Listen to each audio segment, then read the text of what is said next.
जय हिंद, जय भवानी, हर हर महादेव। कैसे आप सब दोस्त? उम्मीद करते हैं अच्छे होंगे। जैसा कि आपको पता है, बीते दिन एग्जाम कैलेंडर रिलीज हो चुका है और जो अब तक की मोस्ट अवेटेड वैकेंसी थी दोस्तों, झारखंड दरोगा, वो आ चुकी है। और मैंने पहले भी आपको वीडियो पे बताया था कि आज से 2 महीना पहले ही बता दिया था, लगभग 975 पद के आसपास ये वैकेंसी आएगी और एग्जैक्टली 975 पद पे ये बहाली आई है दोस्तों। तो आज हम इस वीडियो में झारखंड दारोगा की क्या कुछ आहर्ता रहने वाली है, एक एक करके सारे बिंदु पर चर्चा करेंगे। तो चलिए शुरू करते हैं। तो जैसा कि आपको पता है, लगभग 975 पद पर यह वैकेंसी आने वाली है दोस्तों। और इसका जो नोटिफिकेशन है वो नेक्स्ट मंथ में आएगा, मई के महीने में नोटिफिकेशन आ जाएगा दोस्तों। तो आप सब अभी से ही लग जाए, आपको तैयारी अभी से चालू कर देनी है। दूसरा जो है कि एग्जाम एग्जाम जो है अक्टूबर माह में हो जाएगा। 4 से 5 महीना आपके पास समय है, एकदम पर्याप्त समय है दोस्तों। आप बहुत अच्छे तरीके से एग्जाम की तैयारी कर सकते हैं। और मैं अपने सभी दोस्तों, जो भी फ्रेशर्स हैं, नए हैं, पुराने हैं, सभी दोस्तों से स्ट्रैटेजी साझा करना चाहूंगा। जो पुराने दोस्त एक बार सिलेबस कवर कर चुके हैं और इसका सिलेबस क्या कुछ रहने वाला है, एक एक चीज पर चर्चा करेंगे।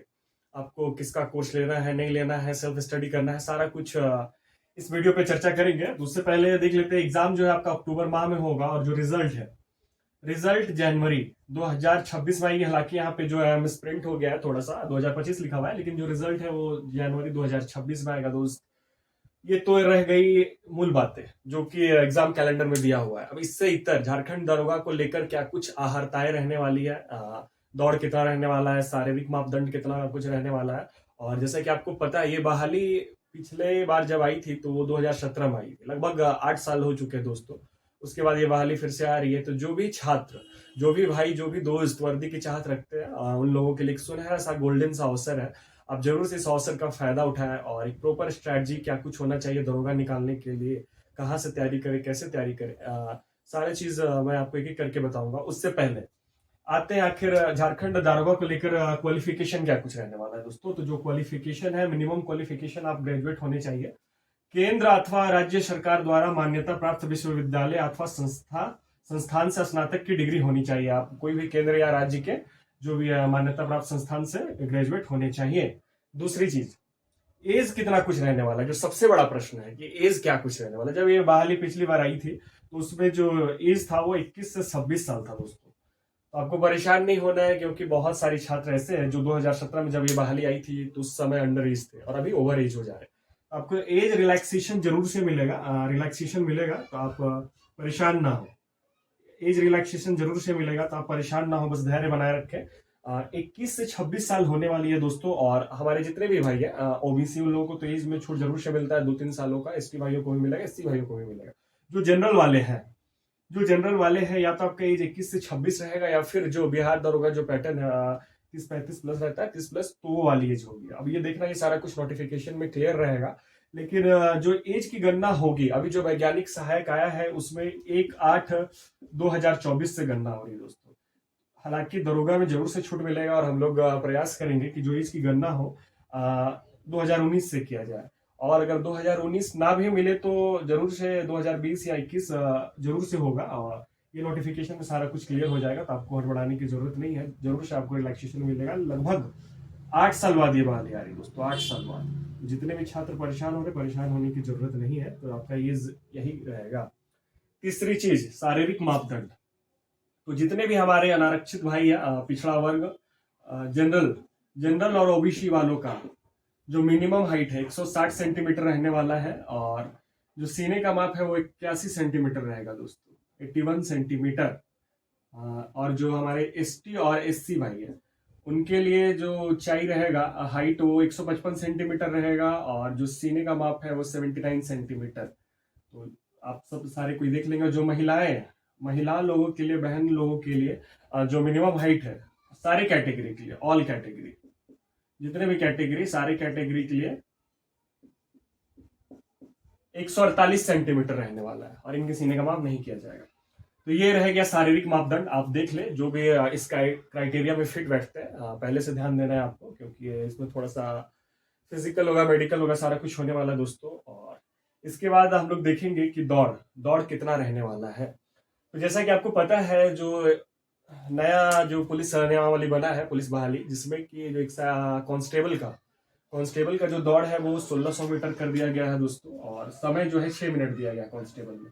हालांकि दरोगा को लेकर 3 संभावनाएं हैं। पहली संभावना तो ये है कि 10 किलोमीटर का दौड़ रहेगा, दूसरी 5 किलोमीटर, तीसरी 1600 मीटर। अगर 10 किलोमीटर का दौड़ होता है तो 1 घंटे का समय मिलेगा, 5 किलोमीटर का होता है तो 30 मिनट का समय मिलेगा, और 1600 मीटर का दौड़ होगा तो इसमें 6 मिनट 30 सेकंड का समय मिलेगा दोस्तों, क्योंकि ये दरोगा की बहाली है और उम्मीद करते हैं हमें ऐसा जरूर से मिलेगा। जब नोटिफिकेशन आएगा तो ये चीज़ क्लियर हो जाएगी। अब जो बात रह गया दौड़, तो हमारे जितने भी भाई हैं वो अपना दौड़ की शुरुआत कर दीजिए दोस्तों, क्योंकि दौड़ना इतना आसान नहीं है और 1-2 महीने की तैयारी में नहीं होती। जो भी पुराने छात्र हैं वो तो 2 महीने में दौड़ जाएंगे, 1-2 महीने के दौड़ में वो तैयारी कर लेंगे, लेकिन जो नए छात्र, जो फ्रेशर्स हमारे भाई हैं, अब जरूर से दौड़ स्टार्ट कीजिए। अगर 10 किलोमीटर का दौड़ होगा तो 1 घंटा आपको क्या करना है, अभी ग्राउंड जाना है और लगभग 1 किलोमीटर 2 किलोमीटर के आसपास दौड़ना है। आप कोई भी ग्राउंड जाइए और स्टार्ट जरूर से कर दीजिए, क्योंकि दौड़ बनने में समय लगता है दोस्त। आप जितने भी हमारे उत्पाद वाले भाई थे, आप उनसे एक बार जरूर से पूछिएगा कि क्या हालत थी। और ग्राउंड में दौड़ना और जो बहाली जहाँ पे होती है वहाँ उस ग्राउंड में दौड़ना, दोनों में बहुत फर्क होता है, क्योंकि यहाँ आपको जाकर दौड़ना होता है, वहां जाकर के आपको रुकना, एक प्रक्रिया होती है दोस्तों। लाइन में लगना थोड़ा सा कठिन होता है, तो आपको तैयारी जरूर से ऐसा करना है। अगर 1 घंटा में दौड़ होगा तो 50 से 55 मिनट के बीच आपको दौड़ की तैयारी कर लेनी है। अगर ये दौड़ होगा 5 किलोमीटर का, हालांकि ये नोटिफिकेशन में क्लियर होगा, आपको 24 से 25 मिनट में कवर करने का कोशिश करना है, और 1600 का मीटर 6 मिनट 30 सेकंड में। इसमें अगर सबसे आसान दौड़ बोलेंगे तो सबसे आसान दौड़ हमारा 5 किलोमीटर का होगा दोस्तों। अगर ये मिल जाता तो सबसे आसान है। 10 किलोमीटर ये भी आसान है, लेकिन 1600 मीटर का रहेगा। और गलती से अगर 6 मिनट का समय दे दिया गया तब तो ये बहुत टफ होने वाला है। हालांकि 6 मिनट का समय नहीं रहेगा, आप निश्चित रहें। जरूर से आपको अगर 1600 मीटर का होता है तो 6 मिनट 30 सेकंड का समय रहेगा। आप जरूर से दौड़े। और ये वैकेंसी मेरे दिल के बहुत करीब है दोस्तों, क्योंकि मैं सीपीओ का भी एग्जाम क्वालिफाई किया था, पर अंतिम रूप से मेरा चयन नहीं हो पाया। तो मुझे शुरू से ही वर्दी की चाहत थी। और तो ये हमारे जितने भी भाई जो वर्दी की चाहत रखते हैं, जिनको डबल स्टार कंधे पे लगाना है, तो एक देश सेवा की जो भावना रखते हैं, जो कुछ करना चाहते हैं अपने झारखंड राज्य के लिए, देश के लिए, तो उनके लिए एक बहुत सुनहरा सा अवसर है। आप जरूर से इस प्रक्रिया को समझे और जो सारा कुछ दिया हुआ है एक बार देखें, क्या आप इस में फिट है। जो शारीरिक मापदंड है और ये जो कुछ भी है, एज वगैरह सारा कुछ आप फिट है, तभी से तैयारी करें। इसमें मेडिकल का भी होता है। तो इस बार जो सबसे पहले होगा, इस बार सबसे पहले आपका एग्जाम होगा दोस्तों, अभी तक की जानकारी के अनुसार सबसे पहले आपका एग्जाम होगा, फिर आपका रनिंग होगा, उसके बाद आपका मेडिकल होगा। ये 3 प्रक्रिया होगा। इससे पहले प्री मेंस, पहले प्री होता था, मेंस होता था, फिर दौड़ होता था, फिर मेडिकल। लेकिन अब चूंकि एग्जाम एक है तो सबसे पहले आपका एग्जाम होगा, फिर रनिंग होगा, उसके बाद से आपका मेडिकल होगा, फिर से मेरिट लिस्ट आ जाएगा दोस्तों। ये रहा दौड़ की प्रक्रिया। अब आइए हम लोग पद के बारे में चर्चा करते हैं। आखिर किस कैटेगरी में कितना पद रहने वाला है, एक एक। आइए दोस्तों अब पद की चर्चा करते हैं। तो जैसा कि आपको पता है, इस बार 975 पदों पर ये वैकेंसी रहने वाली है। और जो बैकलॉग है, बैकलॉग का लगभग 350 पद पर ये बहाली आएगा, जो पिछले बार बच गया था। तो ये आप देख सकते हैं किस कैटेगरी में कितना सीट है। तो एसटी वाले भाई, बहुत गोल्डन सा अवसर है आप लोगों के लिए। लगभग 278 पद, 278 पद एसटी के लिए आने वाले, एसटी वाले भाइयों के लिए। और ये बैकलॉग का पद है। एससी के लिए 44 पद है, BC1 कैटेगरी में 28 और BC2 के लिए 0। ये तो हो गया बैकलॉग की वैकेंसी। अब जो नियमित आने वाली है, कुल पद है 975 दोस्तों, जो लेकिन नियमित है, जिसमें कि सारे कोई अप्लाई कर पाएंगे, वो है, ये देख लीजिए, लगभग 625 प्लस पद, 625 पद जो कि नियमित आने वाली है। इसमें 350 तो बैकलॉग हो गया और ये कैटेगरी वाइज खाली है। तो जो इस कैटेगरी में आते हैं वही सिर्फ भर सकते हैं। अब जो रहा रेगुलर वैकेंसी, तो यूआर के लिए 239 पद है दोस्त। जनरल वाले ध्यान देंगे, 239 पद है, 239। ईडब्ल्यूएस में 59 पद है, और एसटी भाइयों के लिए 155 पद। तो उनके लिए बहुत गोल्डन सा मौका है, 155 पद। और बैकलॉग में भी 278 पद खाली है।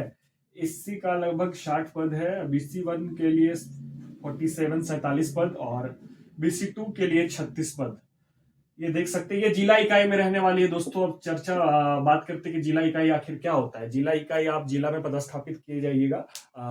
आप किसी थाने के थाना प्रभारी बनते हैं, थानेदार बनते हैं, तो ये इसी पद के माध्यम से बनते हैं, जिला इकाई के पद के माध्यम से।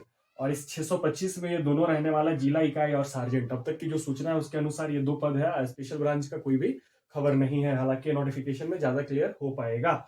जो सार्जेंट का जो पोस्ट है, यूआर के लिए लगभग 13 पद है दोस्त, ईडब्ल्यूएस के लिए 2 पद, एसटी के लिए 9 पद, एससी के लिए 4 पद, बीसी 1 पद और बीसी 2 के लिए 0 पद। अब सबसे बड़ा सवाल है कि आखिर सार्जेंट का काम क्या होता है। जिला इकाई का मैंने बता दिया, आप किसी थाने के थानेदार बनते हैं या फिर एज अ सब इंस्पेक्टर काम करते हैं थाना में। जो सार्जेंट का काम होता है, पुलिस केंद्रों में ड्यूटी करना होता है, या जो बाहर से बल आते हैं उनको ड्यूटी देना, हथियार एवं वाहन की व्यवस्था करना। तो ये रहता है सार्जेंट का कार्य, और ये बहुत सुनहरा सा अवसर है। हमारे जितने भी भाई जो वर्दी की चाहत रखते हैं, जरूर से एक बार आपको तैयार हो जाना है और इसकी तैयारी करना है।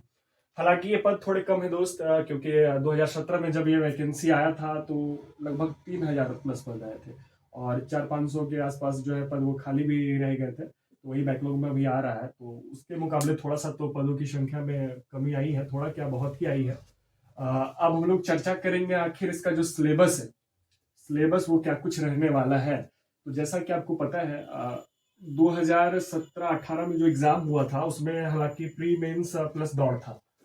इसमें सिर्फ एक ही एग्जाम होने वाला है। माननीय मुख्यमंत्री हेमंत सोरेन साहब ने एग्जाम पैटर्न पर संशोधन कर दिया दोस्तों। तो जो सिलेबस है ये क्या कुछ रहने वाला है। 3 पेपर होगा। पेपर 1 क्वालिफाइंग इन नेचर होगा, 120 क्वेश्चन यही रहेगा दोस्तों। 60 इंग्लिश के प्रश्न होंगे और हिंदी के 60। ये तो पेपर 1 जो क्वालिफाइंग होगा, जिसमें कि आपको 30% लाने हैं। 36 क्वेश्चन, 30%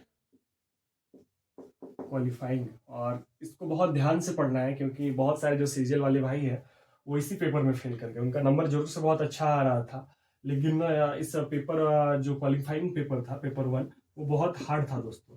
तो आपको ये ध्यान रखना है।